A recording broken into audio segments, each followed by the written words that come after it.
Bismillahirrahmanirrahim. Assalamualaikum warahmatullahi wabarakatuh.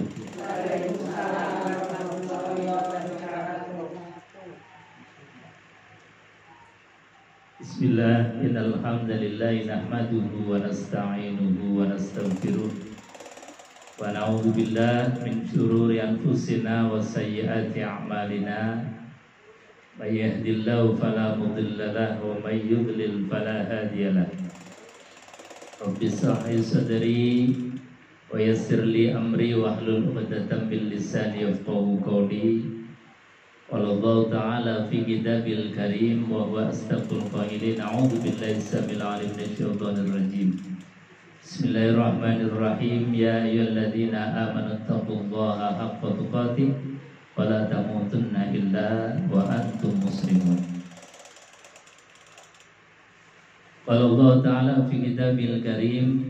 A'udzu billahi samil 'alim minasyaitonir rajim. Wasari'u ila maghfiratin min rabbikum wa jannatin 'arduha as-samawati wal ardu 'iddat lil muttaqin. Shadaqallahul 'azim wa shadaqa rasuluhul karim wa nahnu 'ala dzalika minasyahidin walhamdulillahi rabbil alamin. Hadratul kiram, para ustaz, ustazah, wabil khusus ketua jamiah uswatun hasanah ingkang kaula hormati, sahibul bait yang dimuliakan Allah Subhanahu wa taala, ibu-ibu jemaah yang dimuliakan Allah. Pertama dan yang paling utama tentu kita bersyukur kepada Allah atas segala karunia, taufik, hidayah, nikmat yang tidak henti-hentinya kepada kita, sehingga pada kesempatan sore hari ini kita bisa hadir di majelis yang mulia, majelis ilmu, majelis silaturahim. Mudah-mudahan nikmat ini menjadikan kita sebagai abdan syakura, hamba yang selalu bersyukur kepada Allah Subhanahu wa taala. Yang kedua, salawat dan salam kita haturkan keharibaan baginda Nabi besar Muhammad Sallallahu Alaihi Wasallam, yang dengan kita bersolawat kepada beliau, mudah-mudahan harapan besarnya kita diakui sebagai umatnya. Amin Allahumma amin.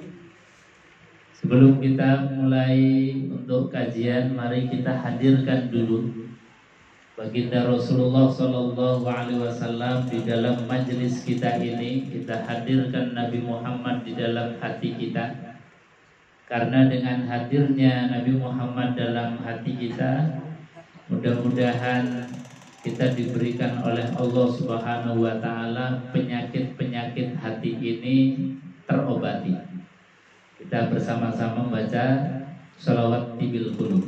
Allahumma sholli ala sayyidina Muhammadin tibbil qulubi wa dawaiha wa afiyatil abdani wa shifaiha wa nuril absari wa diyaiha wa ala alihi wa sahbihi wa sallim. Allahumma salli wa sallim ala sayyidina Muhammadin sahibil busyra, salatan tubashiruna biha wa ahlana wa auladana wa jami'a masyayikhina wa muallimina wa talabatana wa talibatina biyaumina hadza ila yaumil akhirah. Allahumma salli ala sayyidina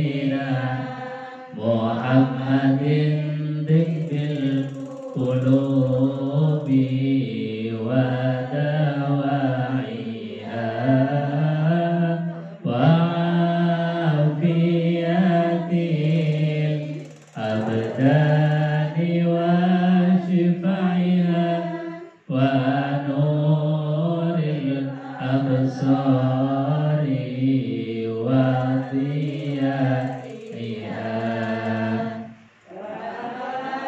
alihi wa sahbihi wa sallim. Allahumma shalli ala Muhammad.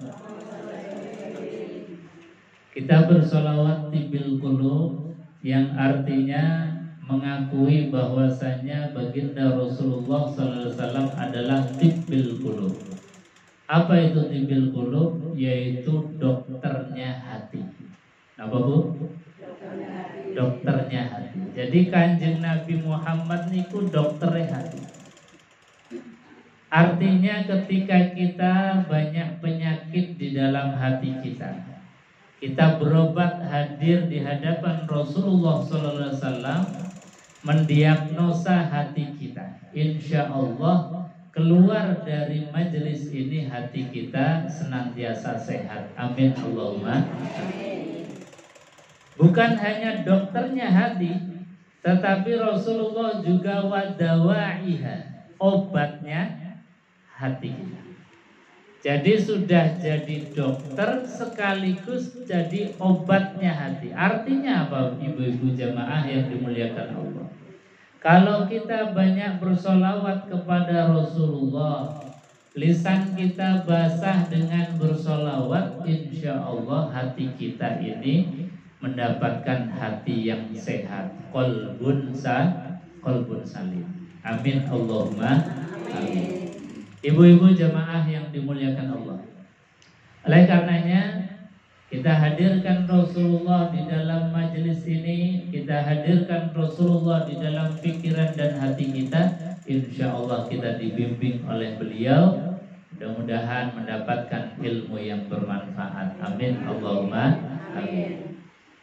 Jamaah yang dimuliakan Allah, alhamdulillah sore hari ini kita hadir dalam rangka kajian rutin Majelis Ta'lim Uswatun Hasanah, sekaligus ngiras-ngirus untuk berhalal bihalal. Halal bihalal ini memang tidak ada dalam Quran, hadisnya juga nggak ada. Kalau kita korek-korek golek dalilnya halal bihalal nggak nemu yang secara tafsili, terperinci, spesifik nggak ada. Tetapi dalil umum ada, dan diperintahkan oleh Al-Quran, diperintahkan oleh Rasulullah SAW, agar ibadah kita ini senantiasa terjaga. Tanaman ibadah yang kita tanam kemarin di bulan suci Ramadan yang begitu luar biasa. Ibu-ibu kita sekalian di siang harinya puasa, malamnya tidak ketinggalan taraweh, tambah lagi dengan qiraatul Quran tadarus. Kurang dalam ibadah kita bersedekah. Ibadah tidak pernah lelah di dalam bulan suci Ramadan. Kita tanam kebaikan-kebaikan ibadah di bulan suci Ramadan. Tetapi tanaman kebaikan, tanaman ibadah kita ini kalau tidak dirawat, kalau tidak dijaga, ini gulma penyakitnya bisa mengalahkan tanaman ibadah. Ibu-ibu, kalau kita melihat petani, atau kalau kita dulu di kampung menanam padi, itu padi yang kita tanam, yang tidak kita tanam itu tumbuhnya bisa lebih tinggi daripada padi yang kita tanam. Rumput yang enggak ditanam itu lebih subur daripada padi yang kita tanam. Makanya bahasanya Al-Quran ini luar biasa. Quran memerintahkan kepada kita, wasari'u ila maghfiratin mir rabbikum wa jannah. Kata Allah wasari'u, bahasa yang digunakan oleh Allah dalam Al-Quran ini luar biasa. Pilihan katanya sangat tepat. Allah mengatakan wasari'u, bergegaslah. Kenapa disuruh bergegas? Karena kalau kita nggak cepet-cepetan untuk mendapatkan maghfirah dan surganya Allah, itu tanaman ibadah kita itu kalah cepat tumbuhnya dibandingkan dengan dosa-dosa kita yang tiap saat kadang-kadang gak sengaja kecelidut omong, kadang-kadang gak sengaja kemudian orang lain merasa tersakiti, kadang-kadang kita gak sengaja menzolimi orang lain. Ini penyakit-penyakit amal ibadah kita. Makanya bahasanya Quran wasari'u, ayo bergegas untuk mendapatkan maghfirah dari Allah Subhanahu wa ta'ala. Sebab kalau enggak dirawat, enggak dijaga tadi, khawatirnya kita sudah susah payah, sudah sungguh-sungguh di dalam ibadah Ramadan, tahu-tahunya ibadahnya kalah cepat dengan dosa kita. Ibu-ibu jemaah yang dimuliakan Allah Subhanahu wa ta'ala. Maka di dalam merawat ibadah kita, Quran ini mengajarkan 3 hal. Jadi rumusnya Quran ada 3 untuk menjawab, untuk menjaga nguri-nguri ibadah kita. Yang pertama kata Al-Quran, allazina yunfiquna fis-sarra wad-dharra. Menjaga ibadah itu supaya bisa istiqomah, konsisten, kita di dalam berderma, berinfak, berbagi. Artinya apa? Bahwa Quran mengajarkan kepada kita satu mentalitas pemberi, bukan mentalitas orang yang diberi. Nabi, Allah, dan Al-Quran itu menghendaki kita ini menjadi orang-orang yang punya mentalitas senantiasa tangannya di atas, bukan mentalitas orang yang suka menuntut. Ini yang pertama.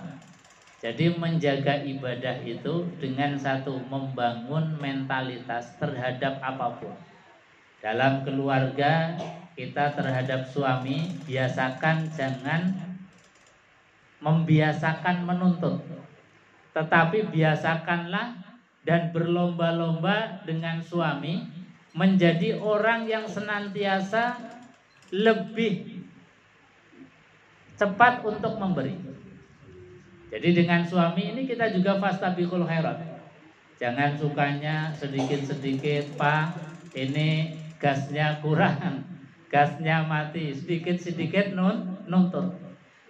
Jadikanlah kita ini punya mentalitas meskipun kita butuh, kita tunjukkan bahwa sebagai perempuan, sebagai ibu, sebagai orang yang menjaga keluarga, itu juga bisa memberi yang banyak terhadap suami kita. Makanya sekali lagi bahwa di dalam keluarga itu juga yang dituntut oleh Quran, kita hendaknya menjadi orang yang punya kualitas mentalitas kita ini adalah mentalitas pemberi. Di dalam kita bermasyarakat, bernegara pun demikian. Kita hubungannya dengan negara itu seperti pejuang-pejuang kita.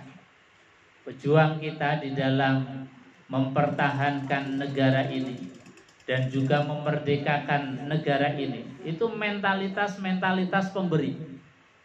Bahkan nyawanya pun diberikan untuk ibu pertiwi. Nyawanya pun diberikan kepada bangsa dan negara. Nah, sementara kita yang diberikan oleh Allah Subhanahu wa ta'ala lahir sudah dalam keadaan merdeka, ini kadang-kadang mentalitasnya mentalitas minta. Mentalitas kita mentalitas untuk mendapatkan.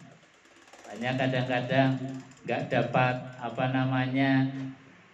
subsidi dari negara sudah ribut. Nggak dapat, tidak mendapatkan misalnya beras miskin sudah ribut. Nggak dapat gas sudah ribut dan sebagainya. Nah, mentalitas kita ini diajarkan oleh Al-Quran menjadi orang yang senantiasa memberi. Karena kata Rasulullah SAW, al yadul ulya khairun min yadis sufla. Tangan di atas ini lebih baik dibandingkan dengan tangan yang di bawah. Ini yang pertama. Yang kedua, kata Al-Quran menjaga ibadah kita supaya tidak berpenyakit adalah alladzina yunfiquna fis sarra wad dharra wal kaziminal ghaidha. Kita harus bisa memanage rasa marah. Ibu-ibu kira-kira pernah marah betul? Pernah nopo sering? Kita marah itu wajar karena memang marah itu gawan bayinya manusia. Kita nggak akan bisa lepas daripada rasa marah. Karena memang marah kata Quran itu adalah modalnya kita. Kita nggak bisa berkembang seperti sekarang ini kecuali karena ada rasa marah. Tapi marah yang dikehendaki oleh Al-Quran itu tidak disuruh untuk membuang. Karena memang itu adalah modalnya Allah yang diberikan kepada kita manusia. Kata Allah di dalam Al-Quran, fa'alhamaha fujuraha wa taqwaha. Kami ilhamkan, kami berikan modal kepada manusia. Itu dua modal besar. Satu fujuroha, sifat jelek. Sifat jelek diantaranya suka marah, sebentar-sebentar marah, sebentar-sebentar marah. Marah kok sebentar. Jadi marah itu memang lumrah sebagai gawan modal kita yang diberikan oleh Allah Subhanahu wa taala. Tetapi marah sejatinya itu kata Quran wal kaziminal ghaidh. Bisa kita manage, bisa kita kelola sehingga yang keluar itu adalah rahmat kasih sayang kepada orang lain. Ini kalau bisa seperti itu luar biasa. Jadi marah tetapi kita bisa tahan, kita keluarkan dengan bentuk rahmat kasih sayang dari Allah Subhanahu wa taala. Ustadz, apakah bisa pas waktu marah kemudian yang dikeluarkan adalah rahmat? Saya kasih contoh yang paling sempurna dari baginda Rasulullah Sallallahu Alaihi Wasallam. Nabi ketika beliau hijrah ke Taif, satu daerah yang sekarang ini di Arab Saudi sedang viral karena di Taif sekarang sudah menjadi tempat kunjungan wisata. Jadi kalau ibu-ibu umroh biasanya dienggokkan ke Taif. Di sana pusat perbelanjaan, pusat permainan luar biasa. Jadi kapan-kapan mudah-mudahan ibu-ibu bisa umroh sambil mampir ke Taif. Amin Allahumma amin. Taif dulu itu tempat di mana baginda Rasulullah Sallallahu Alaihi Wasallam itu pernah hijrah. Tetapi ketika Nabi itu hijrah ke Taif, meskipun di Taif itu banyak sedarah dengan Rasulullah Sallallahu Alaihi Wasallam, tapi Nabi Sallallahu Alaihi Wasallam itu diusir dari Taif. Bahkan bukan hanya diusir, beliau Rasulullah dilempari dengan batu sampai berdarah-darah. Tapi Rasulullah Sallallahu Alaihi Wasallam tidak membalas bulian, cacian, bahkan usiran dari orang Taif itu, tetapi Nabi Shallallahu Alaihi Wasallam membalasnya dengan rahmat, dengan kasih sayang. Apa kasih sayang yang Rasulullah Sallallahu Alaihi Wasallam berikan kepada mereka? Dengan lisan mulianya Rasulullah, Nabi itu kemudian mendoakan orang yang menzolimi, orang yang menyakiti, orang yang melempari beliau dengan batu. Didoakan Allahumma hdi qaumi fa innahum la ya'lamun. Ya Allah, tunjukilah kaumku ini karena mereka menzolimi aku karena enggak tahu saja. Mereka menyakiti aku, melempari aku karena mereka sejatinya tidak tahu ajaran yang aku bawa ini. Andai kata mereka tahu kebenaran ajaran yang aku bawa, pasti mereka akan menerima, tidak akan mengusir aku, bahkan tidak akan melempari aku dengan batu. Ini contoh yang paling sempurna, disakiti tetapi membalas dengan doa. Kira-kira kalau ibu-ibu disakiti balasnya gimana, Bu? Dibully balas bully, dicaci balas caci, dimarahi balas marahi. Bahkan mungkin marahnya 2 kali lipat daripada orang yang memarahi kita. Quran itu sejatinya membolehkan kita untuk membalas. Jadi Quran membolehkan kita untuk membalas. Dicaci 1 kata, kita boleh membalas 1 kata. Gak boleh lebih. Kita dibully dengan 1 kalimat, boleh membuli lagi dengan 1 kalimat. Kita dizolimi misalnya ditampar, boleh untuk membalas dengan 1 kali tamparan. Quran itu membolehkan. Tetapi ketika kita ini marah kemudian mengekspresikan marahnya dengan membalas yang sama, itu kita tidak mendapatkan pahala apa-apa. Jadi bahasanya zong, tidak ada pahalanya. Zong tidak ada mendapatkan apa-apa. Bahkan kalau kita ini membalas yang lebih, dibully 1 kata, kita baliknya itu berkalimat. Ini balik yang asalnya orang yang zolim, sekarang ganti yang zolim adalah diri kita. Makanya Quran itu mengajarkan kepada kita, ketika kita dalam keadaan tidak enak melihat orang lain, kok rasanya gak enak karena dia itu yang mencaci kita, yang menzolimi kita. Bahasanya Al-Quran, wa in karihtumuhunna fa'asa an takrahu syai'an wa yaj'alallahu fihi khairan katsir. Jadi misalnya terhadap pasangan hidup kita, kepada suami kita, kok pas dilalah hati ini pas lagi gak enak, lihat wajahnya suami itu rasanya sudah sentuh, rasanya sudah suntuk, senep, gak enak rasanya. Kemudian kita ikut-ikutan gak enak, itu kata Allah Subhanahu wa ta'ala, hilang pahala yang Allah sudah berikan kepada kita. Karena apa? Sejatinya ketika kita dihadapkan dalam persoalan yang tidak enak, wa yaj'alallahu fihi khairan katsira, sebetulnya Allah sedang memberikan ladang pahala yang banyak. Cuman ladang pahala yang banyak ini sering kita sia-siakan. Kadang tadi ketika suami marah, kita ikut-ikutan marah. Ada orang lain marah kepada kita, kita juga ikut-ikutan marah.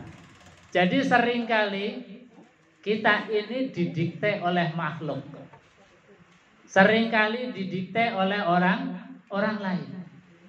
Padahal Allah Subhanahu wa ta'ala ini mendidik kita tidak kurang-kurangnya dengan Al-Quran. Quran itu luar biasa nasihatnya, didikannya kepada kita. Seperti tadi, kalau kita sedang marah kemudian mengekspresikan marah, kata Allah boleh, tetapi kalian gak dapatkan apa-apa. Tapi ada satu hal, kalau kita ini kemudian bisa sabar, kita keluarkan dengan bentuk kasih sayang dan rahmat, itulah puncak dari kemuliaan seorang manusia. Nah, ini perjuangan kita itu sebetulnya di sini. Jadi ketika kita menghadapi apapun kemudian bisa sabar sebentar, gak usah komentar dulu. Misalnya dengan suami lagi marah, sabar dulu. Sudah biarkan marahnya itu diluapkan dulu, kita sabar. Nanti setelah di kamar kita mungkin bicara yang baik, bicara yang lemah lembut, bicara yang baik-baik, cari solusinya gimana. Itu sebetulnya luar biasa. Kalau seorang perempuan, seorang istri, ibu-ibu itu bisa emosinya itu terkendali, bahkan diluapkan dengan rahmat, itu jos banget, luar biasa, jos gandos lah pokoknya. Dan kalau kita sudah bisa dalam tahapan itu sejatinya kita ini setaraf dengan wali-walinya Allah Subhanahu wa ta'ala. Tingkatan derajat dan makom kita kalau sudah sampai begitu, itu sudah makomnya aulia illah atau min aulia illah, wali-walinya Allah, kekasih-kekasihnya Allah. Dan kalau kekasihnya Allah, kalau kita sudah sampai pada makom kekasih Allah, ibu-ibu mboten usah nyuwun niku langsung diparingi kali Gusti Allah. Enggak usah minta, sudah dikasih. Kalau sudah levelnya pada tingkat min aulia illah. Tetapi itu beratnya minta ampun. Makanya karena ini adalah sesuatu yang berat, kelihatannya sabar itu mudah diucapkan. Gini apa mboten? Ayo sabar, ayo sabar. Tapi kalau sudah ketemu dilalah marah, disuruh sabar, disuruh untuk menahan diri, itu perjuangannya luar biasa. Maka karena perjuangannya luar biasa, hadiahnya juga luar biasa. Apa hadiahnya? Surga yang luasnya seluas langit dan bumi. Makanya hadiahnya itu enggak kecil. Kalau hadiah door prize paling hanya panci, paling hanya deterjen. Karena apa? Karena perjuangannya ya biasa-biasa saja. Kita misalnya hadir di acara apa dapat door prize, kita dapat sesuatu yang gampang. Karena apa? Karena perjuangannya gampang. Tapi karena ini perjuangannya luar biasa, menahan marah, menahan hawa nafsu, maka hadiah yang Allah persiapkan pun hadiah yang spesial, hadiah yang luar biasa. Hadiahnya apa, Bu?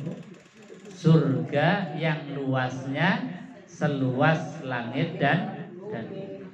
Bukan hanya kaplingan di perumahan Jati saja, tapi kaplingan yang disediakan Allah adalah surga. Nah, ini adalah perjuangan. Jadi sekali lagi, menahan hawa marah, memanage hawa marah itu adalah satu perjuangan. Yang perjuangan ini tidak akan bisa sukses manakala kita nggak punya ilmu. Makanya kita ngaji, kita ini cari ilmu untuk apa? Untuk supaya hati kita bisa memanage apapun, termasuk bisa memanage hawa marah. Marah yang dikeluarkan menjadi rahmat, itu gambarannya seperti ini. Sering saya gambarkan, sekarang kita ini di ruangannya terang. Ibu-ibu bisa mendengarkan suara saya ini karena ada speaker. Terang karena ada lampu. Speaker lampu ini dicolokkan ke listrik. Listrik itu sumbernya macam-macam. Ada dari panas bumi, ada dari gelombang lautan, ada dari gas, ada dari petir, ada dari reaktor atau macam-macam bentuknya.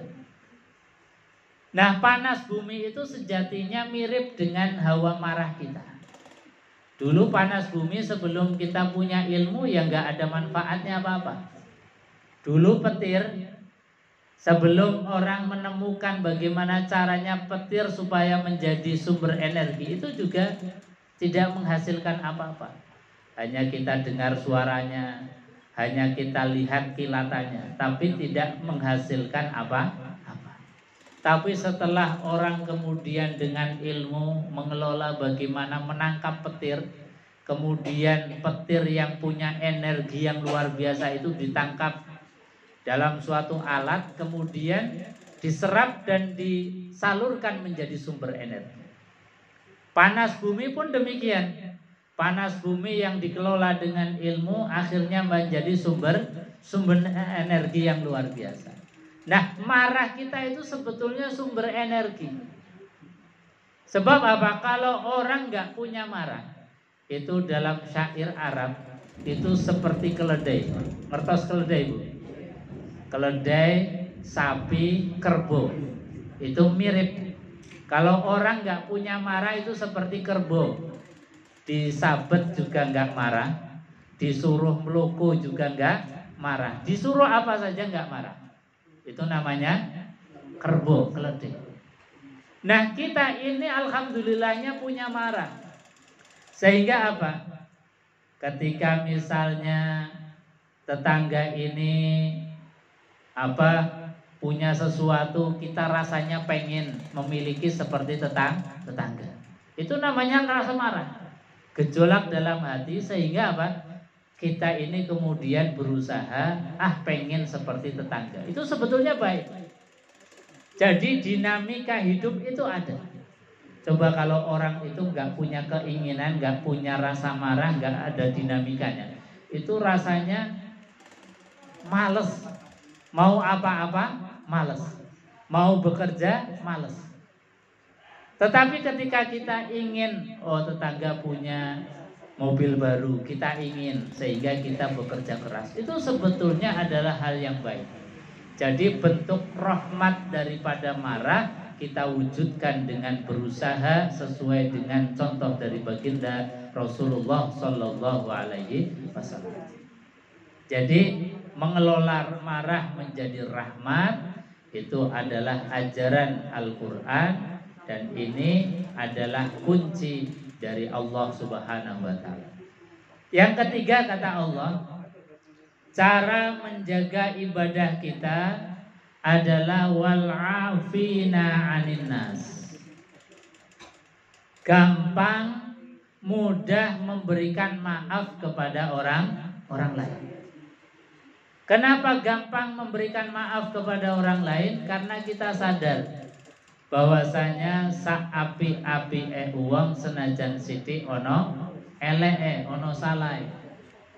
Seburuk-buruknya orang pun walaupun sedikit pasti ada nilai kebaikan.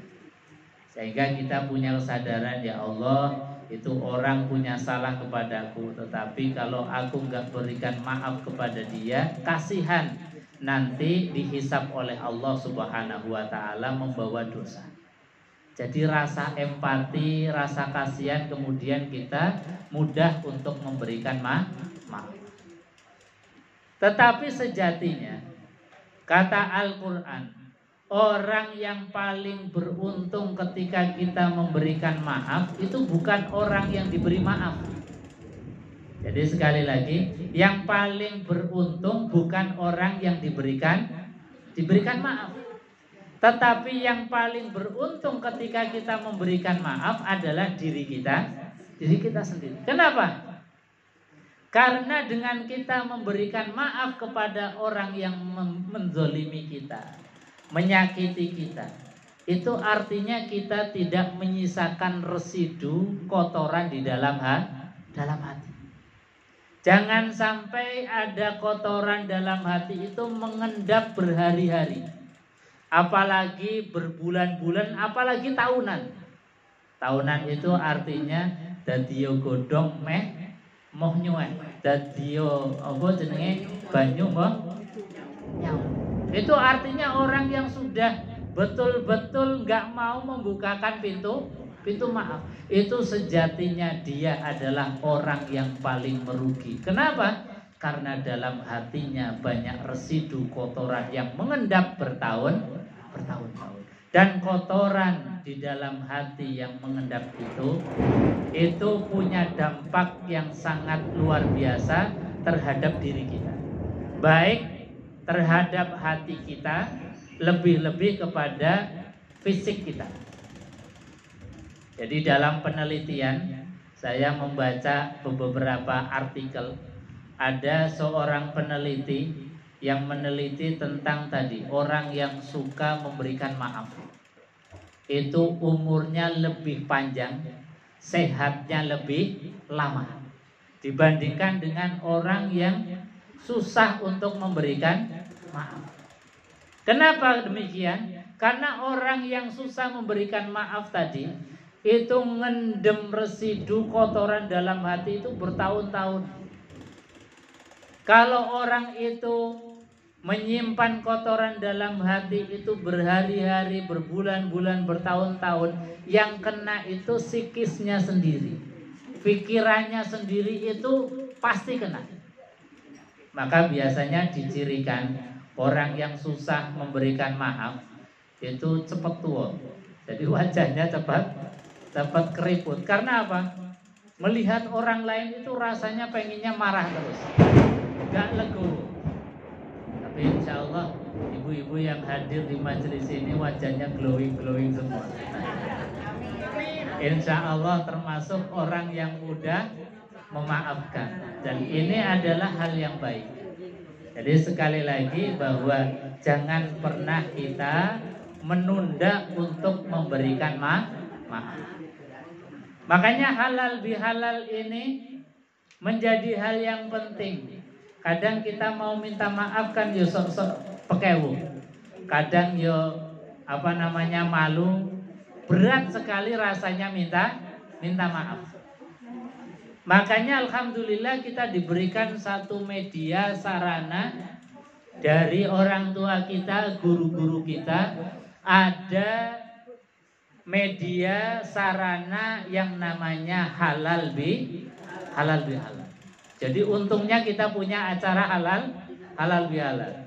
Jadi kadang-kadang kita mau minta maaf pekewu, alhamdulillah ketemu di halal bihalal, kita bisa bermaafan.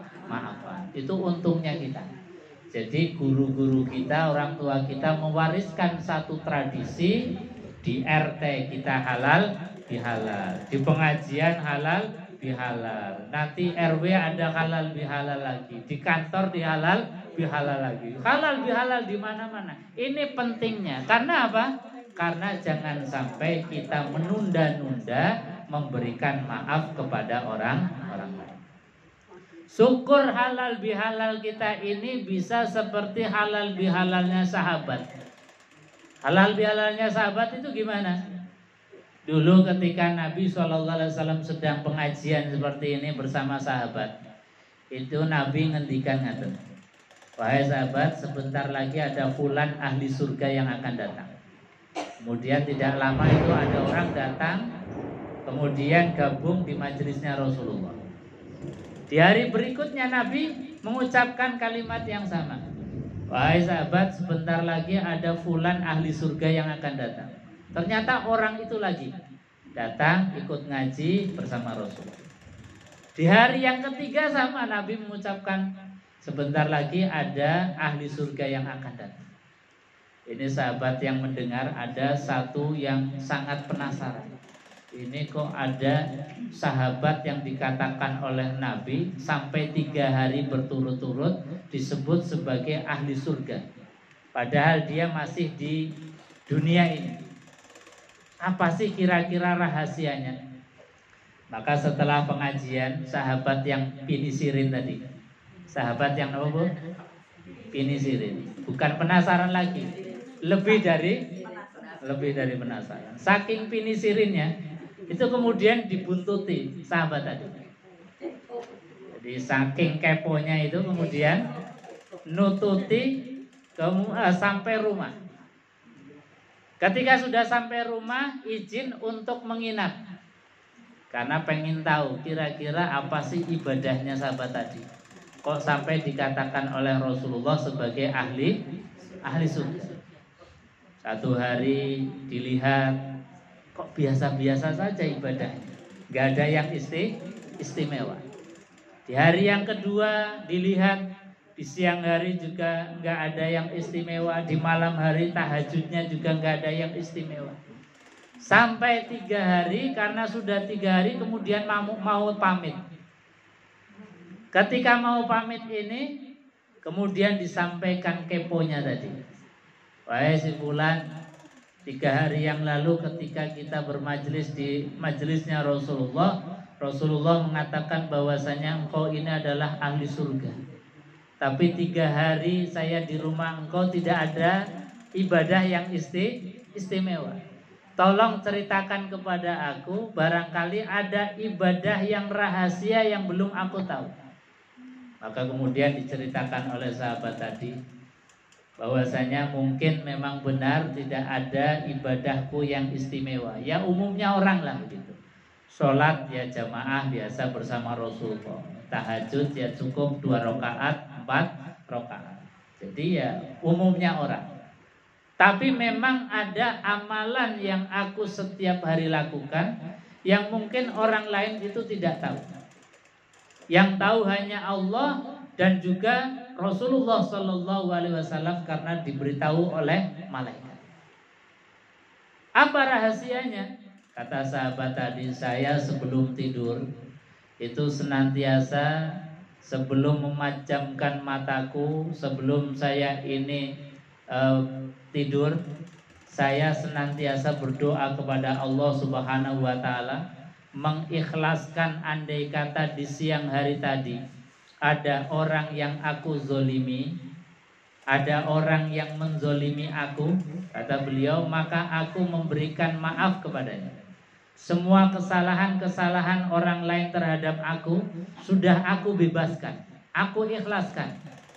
Dan juga aku berdoa kepada Allah Subhanahu Wa Taala, andai kata ada orang yang aku zolimi, aku sakiti, juga mereka mudah-mudahan membukakan pintu maaf kepadaku. Inilah amalan rahasia yang tiap hari sebelum aku tidur pasti aku melakukan ritual ini. Aku ikhlaskan segala salah dosanya orang lain, dan juga aku mohon kepada Allah mudah-mudahan orang lain pun membukakan pintu maaf kepadaku. Ini adalah halal bihalal cara yang dilakukan oleh sahabat. Andai kata kita bisa halal bihalalnya tiap hari sebelum tidur, insya Allah kualitas kita ini kualitas sahabatnya Rasulullah Sallallahu Alaihi Wasallam. Kualitas sahabatnya Rasulullah itu apa? Yaitu sudah dijanjikan surganya Allah sebelum kita meninggal dunia. Jadi belum meninggal dunia pun sudah kapling surga disiapkan oleh Allah Subhanahu wa Ta'ala. Tapi sekali lagi ini bukan perkara ringan, kelihatannya gampang, tapi pelaksanaannya luar biasa, jihadnya, perjuangannya luar biasa. Karena luar biasa ini tadi, hadiahnya juga luar biasa. Surga yang luasnya seluas langit dan bumi. Ibu-ibu jamaah yang dimuliakan Allah, mudah-mudahan sedikit nasihat dari Al-Quran menguatkan hati kita. Satu, mari biasakan kita untuk istiqomah di dalam berderma. Mentalitas kita menjadi mentalitas suka memberi, bukan mentalitas suka menuntut. Yang kedua, mari kita perbanyak ilmu bagaimana caranya mengelola rasa marah. Sebab sekali lagi nggak bisa kita mengelola ilmu, memanage marah kecuali dengan ilmu. Yang ketiga adalah kita biasakan memberikan maaf kepada orang lain. Karena sejatinya memberikan maaf kepada orang lain, yang paling beruntung bukan orang yang kita berikan maaf, tapi yang paling beruntung adalah kita yang memberi maaf. Mudah-mudahan kita termasuk orang-orang yang mudah untuk memberikan maaf. Amin Allahumma amin. Jemaah yang dimuliakan Allah, mudah-mudahan ada manfaatnya. Sebelum ditutup mungkin 1 atau 2 pertanyaan kalau ada. Adit, monggo.